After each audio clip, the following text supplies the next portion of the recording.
बैंगलोर लोग छुपने के लिए चले जाते हैं, वहाँ भी हमारी पुलिस जाती है। अपराधी कहीं भी होगा, हमारी पुलिस जाएगी, उसको पकड़कर जेल में डालेगी।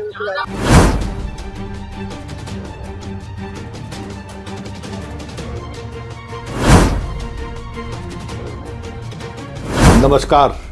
वैशाली से एक खबर आ रही है और ये खबर लंगड़ा इनकाउंटर का नहीं है, ये आज सीधे सीधे इनकाउंटर का। जो कुछ भी हुआ, जैसे भी हुआ, दिन दहाड़े हुआ, सबके सामने हुआ।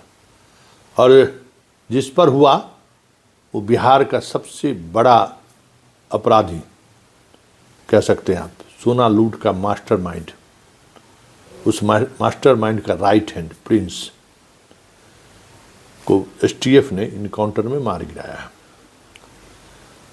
प्रिंस पर 1, 2, 3, 4 नहीं 23 मुकदमे दर्ज हैं।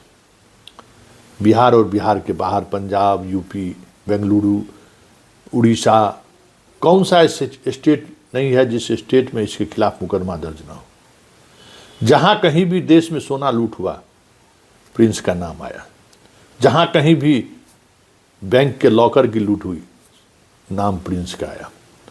प्रिंस सुबोध गैंग का राइट हैंड है।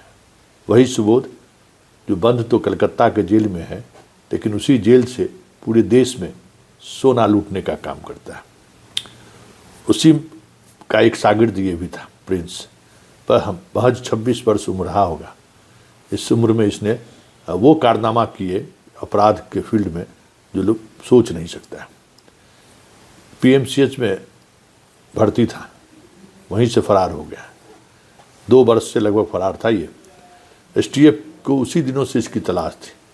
हालांकि लुक्का छिपी का खेल चलता रहा और ये माना जा रहा था कि किसी न किसी दिन प्रिंस हत्थे चढ़ ही जाएगा, और आज हत्था चढ़ ही गया वहाँ पे जहाँ प्रिंस सबसे ज़्यादा सुरक्षित महसूस करता था। उस इलाके में पुलिस के हत्थों चढ़ गया, जिस इलाके में कल्पना में भी कोई सोच नहीं सकता था कि प्रिंस पर हाथ भी रख सकता है, क्योंकि सारे इलाके में खबड़ी मौजूद था। लेकिन कहते हैं ना कि जब आपको जाना होगा तो सारी चीज़ें रही की रही रह जाती है, कि धरी की धरी रह जाती है। जब एसटीएफ का देख रहे हैं ना, एसटीएफ का जब मोमेंट हुआ, जानकारी जैसे ही उसके गुर्गे को लगा, फ़ोन कर रहा था, लेकिन फ़ोन उसकी पहुंच से दूर था। वो किसी और फ़ोन पर वो बिजी था, जिस पर वो ट्रंक कॉल के माध्यम से बात कर रहा था। बस जो इन्फॉर्मर था, जो इन्फॉर्मेशन देने के लिए बार बार फ़ोन कर रहा था, वो इन्फॉर्मेशन अगर शायद वो फ़ोन उठा लिया रहता तो प्रिंस भाग सकता था, क्योंकि भागने का सारा रास्ता वहाँ अपने अपने जगह पर चप्पे चप्पे पर उसके लोग भी थे और भागने का रास्ता भी था, लेकिन वो हो नहीं सका। कहते हैं कि जो लिखा रहता है ना, उसको मिटाना बड़ा मुश्किल होता है।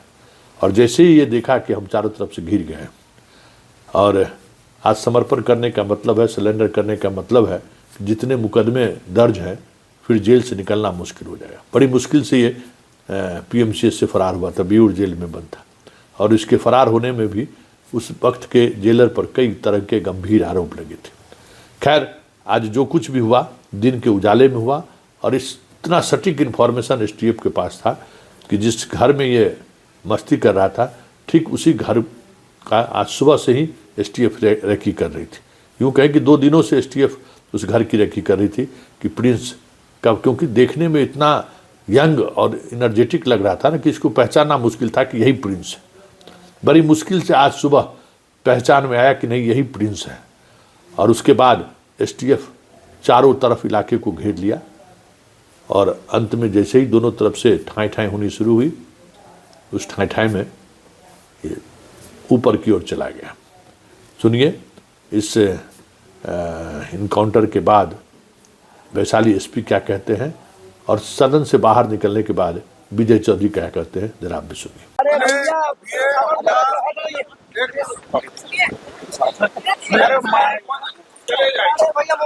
आपने देखा बैंगलोर लोग छुपने के लिए चले जाते हैं, वहाँ भी हमारी पुलिस जाती है। अपराधी कहीं भी होगा, बिहार की पुलिस जाएगी, और उनको पकड़कर जेल में डालेगी। और यदि एकदम मैंने कहा है कि राबड़ी देवी जी नाम बताइए, जिसका भी नाम आएगा 24 घंटे के अंदर उसको जेल में डाला जाए। 6 फरवरी को दोपहर में अभी जस्ट थोड़ी देर पहले सूचना मिला कि जो है एक अपराधी जिसका नाम प्रिंस उर्फ अभिजीत है, जो गरोल थाना क्षेत्र का रहने वाला, वो जिस पे 2 लाख प्लस का इनाम भी है तथा पूर्व में जेल से भी फरार है, तथा जो एक पुलिसकर्मी की हत्या में भी उसका जो है शामिल रहा है। उसका जो सूचना मिला था, जिस संदर्भ में एसटीएफ टीम और जो बिहार अपना वैशाली ज़िला की टीम के साथ संयुक्त जो है उसके ऊपर छापेमारी किया गया था, जिसमें जो है अपराधी के द्वारा पुलिस टीम पे फायरिंग की गई थी और उसके संदर्भ में भी जो है आत्मरक्षार्थ जवाबी कार्रवाई भी की गई, जिसमें जो है अपराध कर्मी को गोली लगी है, जिससे वो घायल हुए। घायल होने के बाद उनको अस्पताल ले जाया गया, जहाँ पर उनकी जो है मृत्यु हो गई है। इस संदर्भ में जो है भी अब आवश्यक कार्रवाई और जो विधि सम्मत जो NHRC गाइडलाइन है उसके अनुसार आगे कार्रवाई की जाएगी। कितनी राउंड से फायरिंग की गई है पुलिस को? इसमें भी जो है ऑफिशियल टीम भी आ गई है, सभी जितना भी जो PO है उसको प्रिजर्व कर लिया गया है। सभी जितना भी डिटेल है विस्तृत रूप से कितनी दोनों साइड से कितना फायरिंग हुआ, क्या क्या हुआ, वो हम सब आप लोगों के साथ थोड़ी देर बाद साझा करते हैं। हथियार भी मिला है कुछ सर? हाँ, इसमें हथियार भी बरामद हुआ है, जिससे जो अपराधी के द्वारा फायरिंग की जा रही थी वो हथियार भी बरामद हुआ और जो है कार्ट्रिजेज जो है वो भी बरामद हुए। पुलिस वाले भी कोई घायल है सर? पुलिस वाले भी कोई घायल? हाँ जी, पुलिसकर्मियों को भी जो है इसमें अभी तक जो है कोई गंभीर चोट नहीं है, परंतु हल्की चोटें आई हैं। इसमें जो है एक अपराधी जो इनके साथ था एनकाउंटर में, जो अपराधी की तरफ से ही था, जो भागने का प्रयास कर रहा था, उसको भी पुलिस की टीम के द्वारा जो है खदेड़ कर पकड़ लिया गया है। जो उसके पास से भी हथियार बरामद हुआ, उस संदर्भ में भी अलग से विधि सम्मत पहचान हुई है सर उसकी? हाँ, उसकी भी पहचान हो गई है और उसमें भी आगे कार्रवाई की जाएगी। कौन सा सर हथियार बरामद किए गए? उसकी डिटेल जितनी भी हैं एकदम पूरा जितना भी विस्तृत है वो हम शाम को आपको प्रेस रिलीज में पूरा ये सीक्वेंस ऑफ इवेंट और बाकी जो भी चीज़ें हैं वो आप लोगों के साथ शेयर करते हैं।